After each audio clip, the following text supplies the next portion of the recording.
Good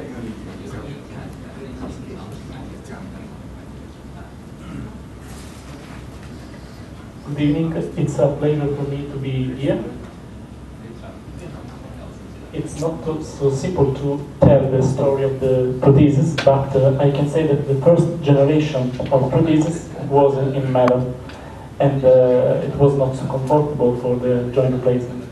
So the second generation of prosthesis were made in elastic, and that we see the first elastic prosthesis was the Swanson, and it was a linear silicone prosthesis with grommets in titanium, still used today in some hospitals. But according to the international literature, because of the significant piston effect, there was, after the implantation, the bone sclerosis, which was responsible for implant fracture, so the subluxation of the joint.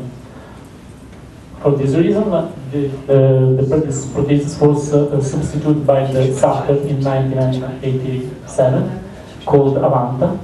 Two characteristics are different before, in confront of the previous prosthesis. There is no metal in the shape of the prosthesis, and there is a more palmar center of rotation, the pivot is more, and another for the PIP joint. The reason is that in the MP prosthesis there is a deficit extension of 30 degrees, and in PIP prosthesis there is a deficit of 15 degrees of extension. And this is because the hand, without activity, has this kind of position.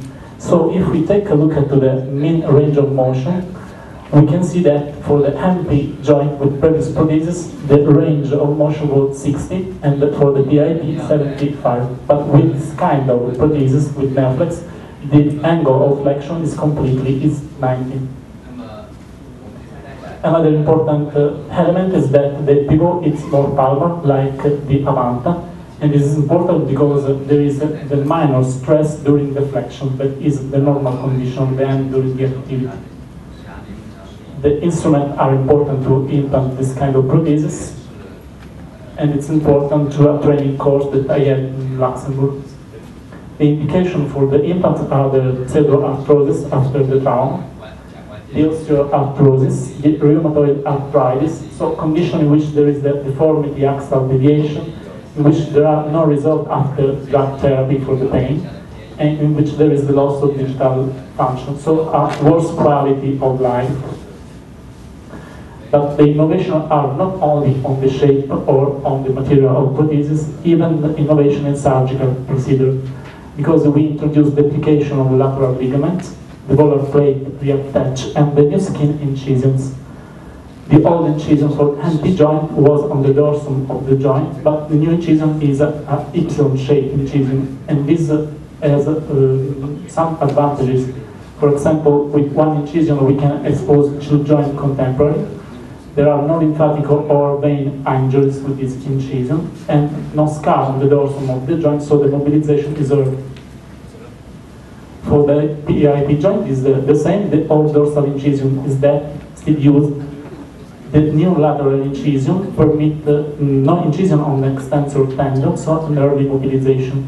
The disadvantage is that there is a technique more difficult than the other, and sometimes there is a ulnar or radial deviation, so ligamentoplasty probably is necessary on the other side.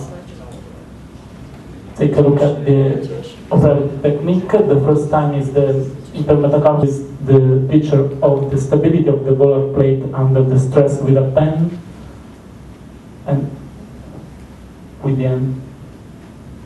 Another case in a woman, and this is the result.